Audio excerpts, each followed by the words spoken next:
Good morning guys. আজকে আমরা সারা রাত জেগে ফাইনালি আমরা এখন বেনারস চলে এসেছি। আর এই যে আমাদের করা হয়ে গেছে। আর রাত্রে প্রচুর পরিমাণে ট্রাফিক ছিল। আমরা বেরিয়েছিলাম 29 তারিখ, মানে 28 তারিখ রাত্রে। 29 তারিখ সারাদিন লেগেছে, এত ট্রাফিক ছিল। আর আমরা 30 তারিখ এখন 8:30 বাজে, আমরা এখন বেনারসে। আর যে সকল বন্ধুরা এখানে আসছেন খাবার ক্যারি করে আনবেন, আর প্রচুর পরিমাণে ট্রাফিক। আমরা এখন এখানে একটা হোটেলে এন্ট্রি করেছি। হোটেলে থাকার পর এখানে একটা গাড়ি করা হয়েছে, কারণ এখানকার গাড়ি ছাড়া ভেতরে এন্ট্রি করছে না উত্তরপ্রদেশ পুলিশ। তার জন্য এখানে একটা গাড়ি করা হয়েছে।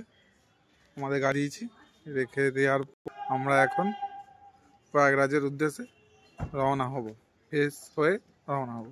যে সকল বন্ধুরা এখানে আসছেন খাবার ক্যারি করে নিয়ে আসবেন, আর সাথে তো জলটা বেশি করে ক্যারি করে নিয়ে আসবেন।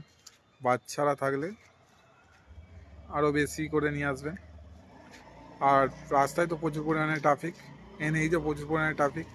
আসার অনেকটা ইচ্ছা হলে বর্ধমান দিয়ে যারা আসছেন তারা পাটনা হয়ে আসবেন। পাটনার দিকে রাস্তাটা ফাঁকা আছে। আর আমাদের NH 19 নম্বর জাতীয় সড়ক প্রচুর পরিমাণে ট্রাফিক। আমরা গয়ায় 11টার সময় এসেছিলাম, সকাল 11টায়। ওখান থেকে আমাদের আসতে তার পরের দিন হয়ে গেল, 8টা বেজে গেছে। তাই বন্ধুরা আসবেন, ভালো করে আসবেন।